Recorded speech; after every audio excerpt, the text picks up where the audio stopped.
Então, pessoal, conforme eu havia combinado com vocês, nós faremos uma análise de uma redação considerada nota 1000 pelo Enem o ano passado, e essa daqui foi a que eu escolhi para discutir algumas coisas com vocês, tá bom?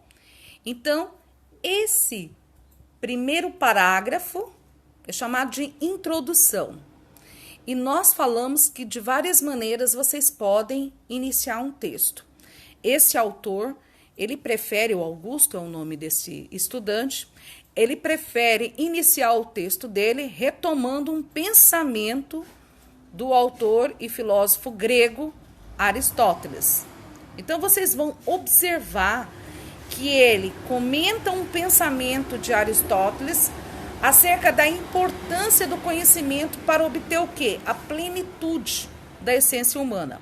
Vocês verão que esse pensamento de Aristóteles chama tanta atenção de Augusto que ele vai considerar até mesmo na conclusão o resultado da ação que ele sugere com esse objetivo. O objetivo de quê? O conhecimento faz com que o ser humano seja pleno. Então, ele pega esse conhecimento da onde ele tirou isso? Da aula de filosofia, com certeza. Do conhecimento que ele tem de filosofia. Então, essa capacidade, essa habilidade de trazer esse assunto, não extraído de aula de língua portuguesa, mas de outras áreas, dá a ele uma capacidade de iniciar o texto com segurança. Como o tema é democratização do cinema, e ele já de antemão considera o cinema uma forma de conhecimento. Em seguida, vocês verificam que ele traz um pequeno conceito de democratização dentro desse parágrafo. Por isso mesmo que esse parágrafo está aí, olha, todo construído dessa maneira, tá? Em que ele mostra a democratização do espaço público, ele consegue falar sobre a elitização do espaço público, que não é democratização, e isso faz com que ele já comece o texto dele falando dessa situação de que não há garantias, né, do acesso ao cinema, ou seja, uma forma de democratização desse tipo de conhecimento. Que tipo de conhecimento? O conhecimento extraído de filmes, do cinema. Vamos ao segundo parágrafo. Observe aqui que ele coloca assim, ó, de início, essa palavrinha é uma palavra coesiva em relação ao tópico anterior, ao parágrafo anterior. Ele quer dar uma temporalização, marca temporalização, em que ele vai falar uma noção de direito, já que está falando de democratização. De que maneira? Citando a Constituição Federal. Por isso que é importante, eu até sugiro a vocês que conheçam alguns artigos da Constituição Federal, que na maioria dos temas propostos pelo Enem, saber acerca de direitos básicos do cidadão faz com que você tenha um bom argumento. Então, artigos como o sexto, por exemplo, é pertinente vocês darem uma olhada, ter uma noção, não precisa ser expert nesse assunto, mas ter uma noção da Constituição Federal, do que ela fala, porque para a maioria dos temas, principalmente ligados à cidadania, vale a pena citar a Constituição Federal. Então, ele mostra, inclusive, para os avaliadores que ele conhece um pouco dos direitos básicos da Constituição. Ele, nesse mesmo parágrafo, usa um pensamento de autoridade, um argumento poderosíssimo. De quem? De Gessé Souza, um sociólogo. Esse sociólogo, ele fala das questões da vulnerabilidade dos mais pobres. Então, provavelmente, ele prestou atenção na aula de sociologia ou teve acesso a um material de sociologia e traz esse argumento que a gente chama de autoridade para o texto. Mostra que ele está citando alguém que entende sobre esse assunto, por isso que ele vai falar. E como esse sociólogo fala que os mais pobres são vulneráveis, então ele vai aproveitar para inserir nesse texto dele. Ele já sabia do tema, eu até provoco vocês, antes de irmos para o próximo parágrafo, de antemão, Não, porque o tema é sempre um mistério, tá? É sempre só na hora que abre a prova é que fica sabendo qual é o tema. Até os cursinhos eu costumo falar, dificilmente acertam o tema, mas acertam num quesito.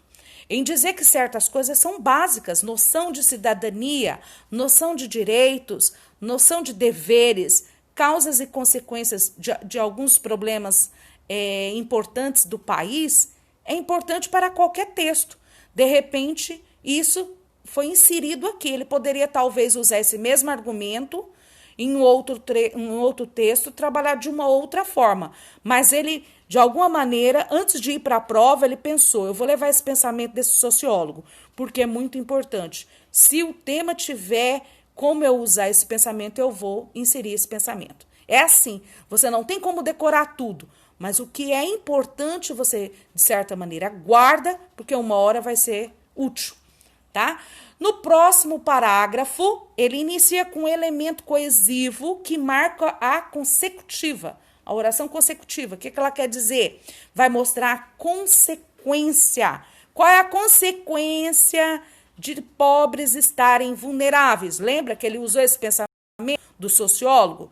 Ele vai mostrar que uma das consequências é a elitização dos espaços públicos provocarem um bloqueio intelectual.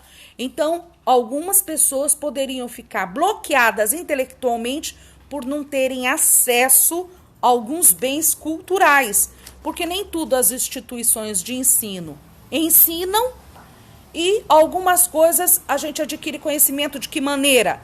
Por meio de filmes, músicas, documentários, entrevistas. Se eu não tenho esse acesso, então eu posso ter como consequência bloqueio intelectual. E aí ele encaminha para a conclusão da redação dele, né? Portanto, ele fecha essa redação fazendo um período aqui que marca a importância do cinema para mostrar que ele tem unidade temática, ou seja, ainda estou falando do mesmo assunto, mas ele vai com aqueles elementos básicos da conclusão do Enem. Quais são esses elementos? Se eu vou sugerir uma proposta de solução para o problema, eu tenho que falar quem vai fazer, fazer o quê, como deve ser feito, para quê, no que vai acarretar se essa ação for concluída, se ela não for feita, no que acarreta também, tá bom? Então veja, olha como ele responde dentro dessa conclusão, essas perguntinhas que eu estou falando que são necessárias dentro de uma conclusão. Primeiro, ele vai sugerir algo. Ele vai sugerir para quem fazer esse algo. Ele sugere ao Ministério da Educação e da Cultura.